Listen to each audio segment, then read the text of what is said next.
At 8:40 p.m., while flying over the southern Indian Ocean near Java, a strange phenomenon suddenly appeared in front of the windshield of the Boeing 747. It was St. Elmo's fire, a natural phenomenon formed in electrically charged areas of thunderstorms or near volcanoes, which severely reduced the crew's visibility. This means that, yes, that's right in front of the aircraft was a volcano erupting violently. All the passengers were stunned as if frozen, but that was still not the greatest fear. The biggest problem lay here. All the engines had successively failed and were now burning fiercely. The lives of more than 300 people were hanging by a fragile thread between life and death. Would St. Elmo pray for them? Would a true hero rise to save the flight? Or would the aircraft crash into the volcano and plunge into the cold waters of the Indian Ocean?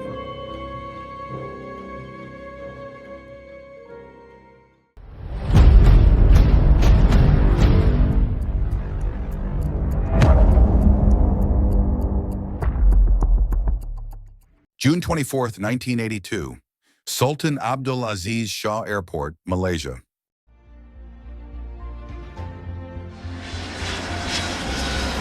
"7 p.m., Flight 9, also known as Speedbird 9, a scheduled international flight of British Airways from London Heathrow Airport to Auckland Airport, New Zealand, was being refueled in preparation for the 5-hour journey to Perth Airport, Australia. The flight was operated by a Boeing 747, one of the largest passenger aircraft types in the world. On board were a total of 263 people, including 248 passengers and 15 crew members. The captain of the flight was Eric Moody, 41 years old. The main pilot, one of the youngest captains of British Airways, and notably, he had previously been a glider pilot. Pay attention to this detail, because his role is very important. The first officer was Roger Greaves, 32 years old, and the senior flight engineer was Barry Townley Freeman. At exactly 8 p.m. local time, the aircraft began its takeoff.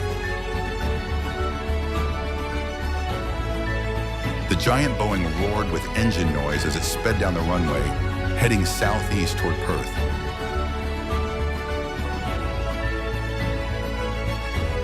Eric guided the aircraft to climb and level off at an altitude of 37,000 feet.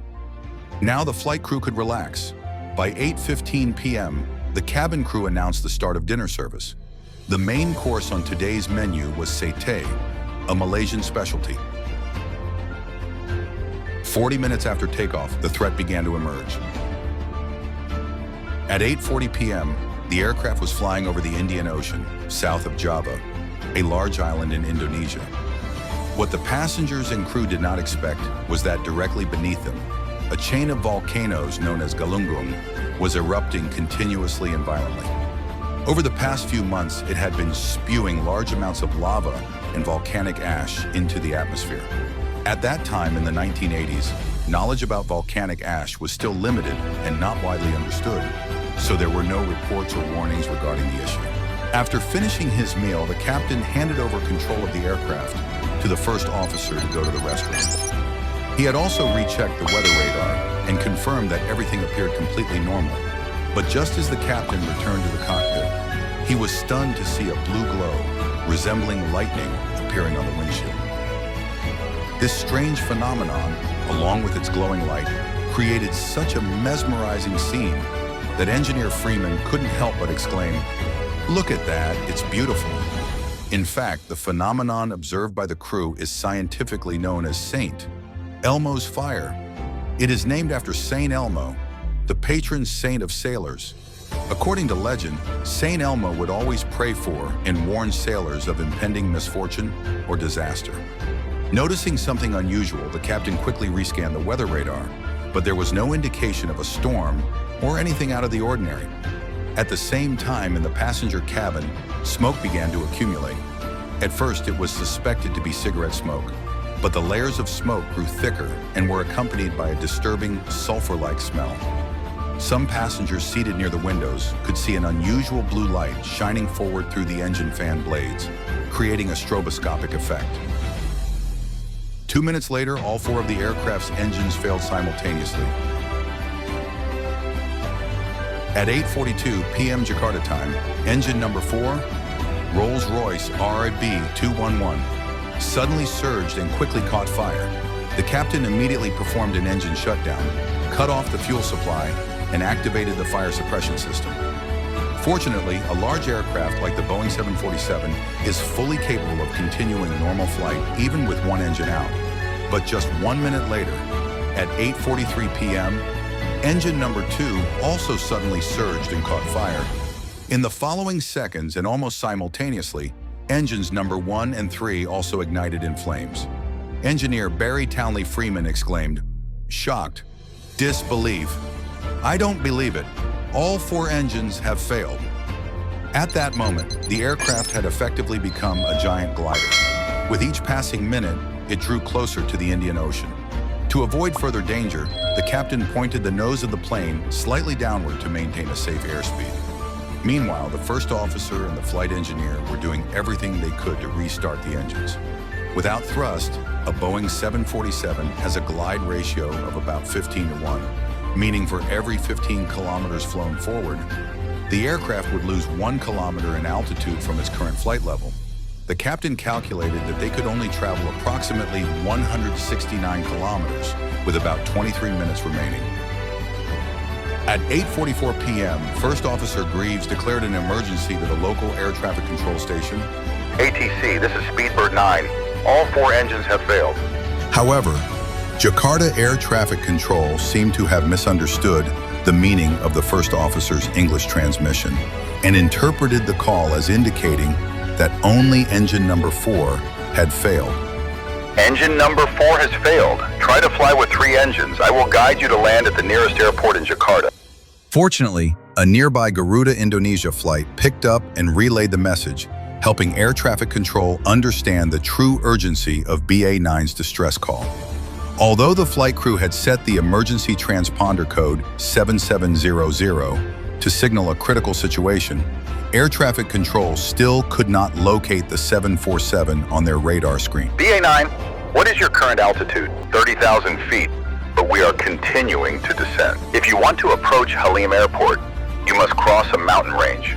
The minimum safe altitude is 11,500 feet. After receiving the information from ATC, the Indonesian authorities became extremely concerned.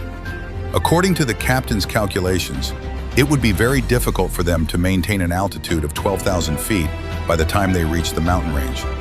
And at that point, they would have to consider doing something incredibly dangerous, ditching the aircraft into the Indian Ocean. Follow your heart or listen to reason. The aircraft had now descended to 26,000 feet. Cabin pressure dropped sharply, triggering the automatic deployment of oxygen masks from the ceiling, an emergency measure to compensate for the lack of air. However, First Officer Greaves's mask was malfunctioning. The oxygen hose had detached from the rest of the mask. Without sufficient oxygen, he would soon lose consciousness. At this critical moment, the captain faced an extremely difficult decision: either descend further to allow the first officer to breathe, or maintain their precious altitude in hopes of restarting the engine. In the end, the captain and the flight engineer made a joint decision to descend the aircraft. The first officer was an essential member of the effort to save the plane, and keeping him conscious was vital to their chances of survival. The captain applied the speed brakes to reduce speed and brought the aircraft down to an altitude of 20,000 feet. Due to the sudden deceleration and rapid descent, passengers were thrown forward in their seats.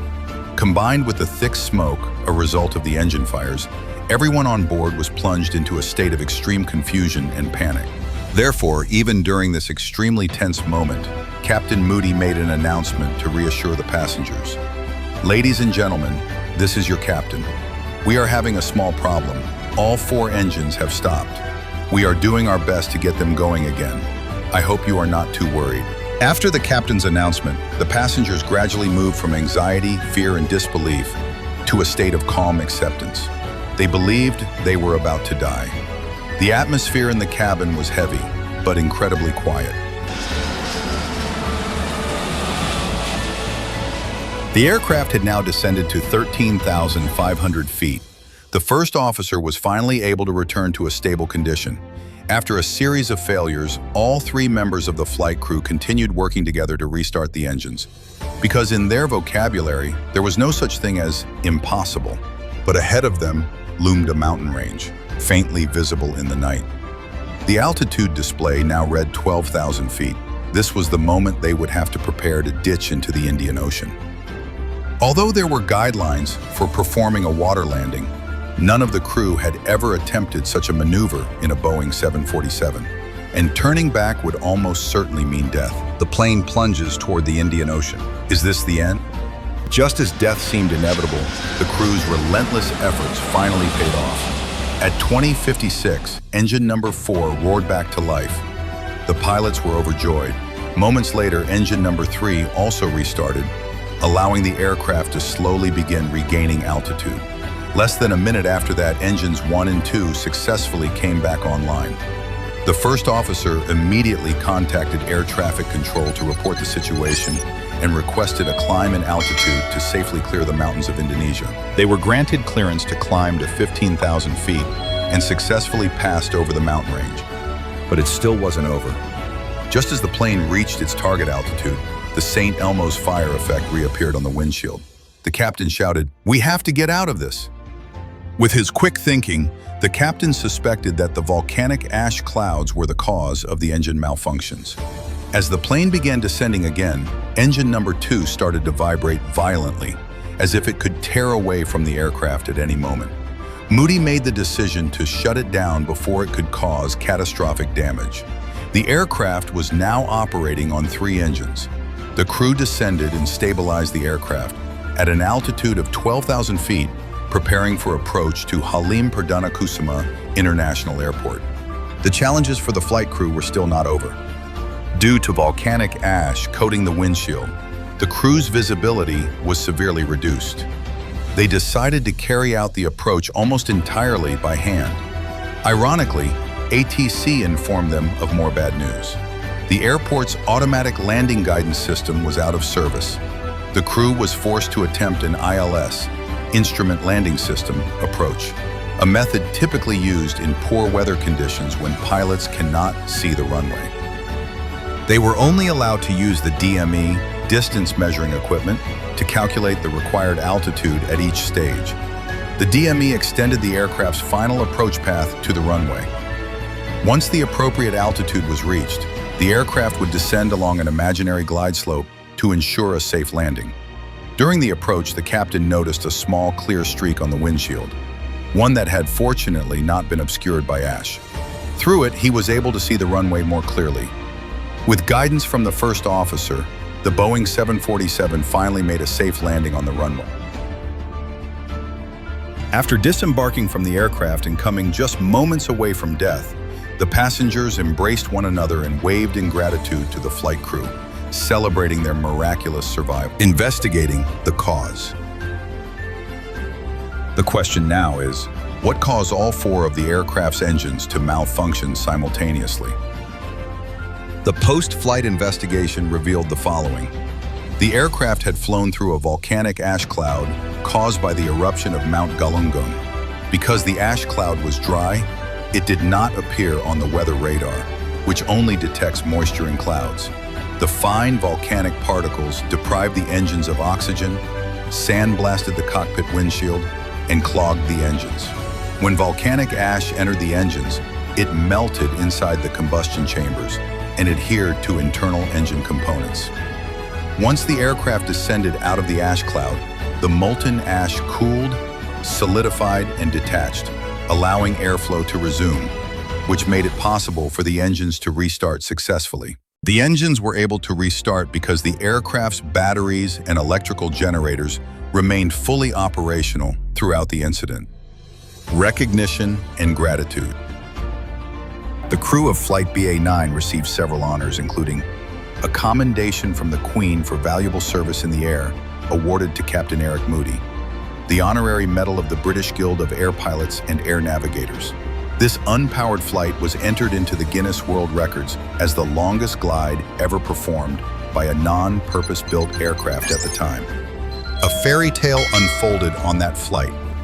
In 1993, passenger Betty Tutel, one of the survivors of Flight BA-09, married James E. Tucker, the man who had been seated just one row in front of her during that fateful flight in 1982.